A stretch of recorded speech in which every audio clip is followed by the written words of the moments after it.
Chapter 14D, Wear of Drivetrain Components. As the chain wears, we say that it stretches.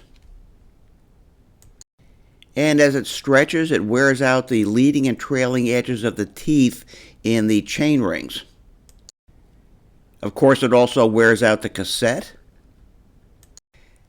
and even the two pulley wheels in the derailleur. Most mechanics will tell you that the best way to avoid excessive wear in the drivetrain is to keep the stretching of the chain to less than 1%. Here are two examples of the many tools available for checking chain wear. The first of these is by Park and the second by Roll-Off. I'm going to demonstrate both of these to you, starting with the Roll-Off tool. Let's demonstrate how these chain measuring tools work. This is a board I've made up, a mock-up, so I can use this to demo chain wear measurements. This here is a new chain. This is a partially worn chain. This is a very worn chain. And this is a severely worn chain. Now, if we start using the roll-off tool, I put the heel of the tool in the new chain, and then I see how far the other end drops down. And you see that it doesn't drop down. It sits up nice and high like that, and that means that the chain is not at all worn. If I go to the partially worn chain, you'll see that this will fall in a little bit further. See, that versus that. So this chain here is certainly more worn than the first one, but not completely worn. Whereas if I go here, you see the tool drops in all the way. And if I go to the severely worn chain, it drops in all the way, and then there's room back and forth besides. So in the case of this chain here, it's new. This chain here has a little bit of life left in it. This one here needs to be replaced, and this one here has gone so far that not only does it have to be replaced, but there's a pretty good chance of having to replace other components in the drivetrain as well. Now, Park makes two nice tools also. This is one of them. This is the CC2 chain, and I think this is unusual because it has a cam system that gives you a numerical value. Now, notice as the cam moves back and forth, then these pins move either closer or further away from each other. So I can measure the amount of wear in the chain by seeing how far one pin moves away from the other. Let me show you what I mean. Here's our new chain. If I put the tool in, you see that it barely moves, the cam barely moves because there's hardly any room for these pins to move out.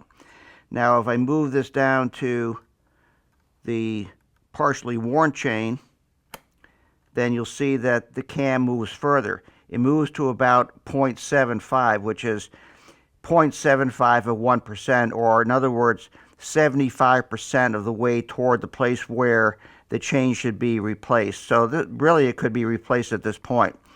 If I move down to this one here, this is my totally worn chain, and if I put the cam in, I see it easily moves over all the way, and then once again to the last one, I see it moves over all the way, and then there's room to jiggle back and forth besides. So it's very much an individual thing as to whether you like this tool or the other kind.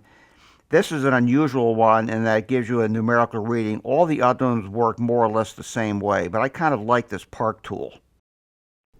As an illustration of what can happen when the drivetrain components become worn, we're going to compare these two chain rings, a new chain ring on the left and a worn chain ring on the right. Compared to the new chain ring on the left, the one on the right has worn teeth. You can see they've started to become pointed because the leading and trailing edges of the teeth have been worn down over time. The blue circles here represent the rollers of a chain, and you can see on the left the rollers sit down nicely into the chain ring and the teeth grip the chain properly. Conversely, the one on the right, you can see there's a lot of space around the rollers so that the chain is not gripped nearly as well. The chain rings, of course, are turning, and let's see what happens as we follow the motion of the chain. With the new chain ring, if we just follow the motion of one of the rollers, we see that as the chain ring moves around, the roller moves toward the back, and the roller is then released from the chain ring and makes its way to the rear derailleur. Now let's look at a close-up of some of the teeth on the worn chain ring.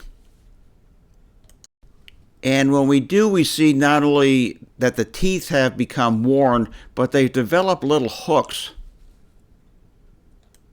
But here we see a different picture. Here's the roller of the chain, again working its way around the chain ring. However, it does not release as we saw a minute ago because there is a hook here in the tooth that keeps it from releasing. The hook continues to carry the roller further up the back side until it finally releases, and when it does, heads back toward the rear derailleur. But this is called chain suck, and it obviously occurs with a very pronounced snapping of the chain, and that's something to be avoided.